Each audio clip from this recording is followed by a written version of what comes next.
U.S. media, he also hijacked U.S. medicine. When it was discovered that drugs could be produced from petroleum, America's top oil mogul ordered his army of propagandists to invert reality accordingly. Medicines used for thousands of years were suddenly classified as alternative, while the new, petroleum-based, highly addictive, and patentable drugs were declared the gold standard.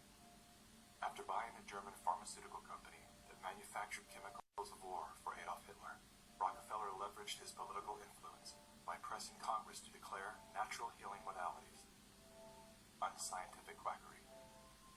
Rockefeller then took control of the American Medical Association and began offering massive grants to top medical schools under the mandate that only his approved curriculum be taught.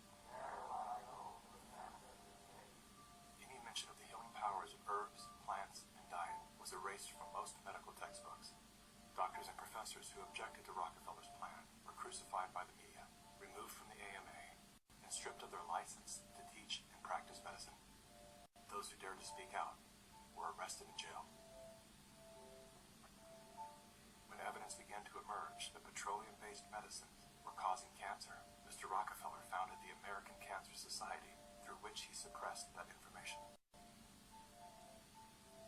John D. Rockefeller is duly credited as the founder of the pharmaceutical industry, and the reason that medical error is currently the third leading cause of death in America.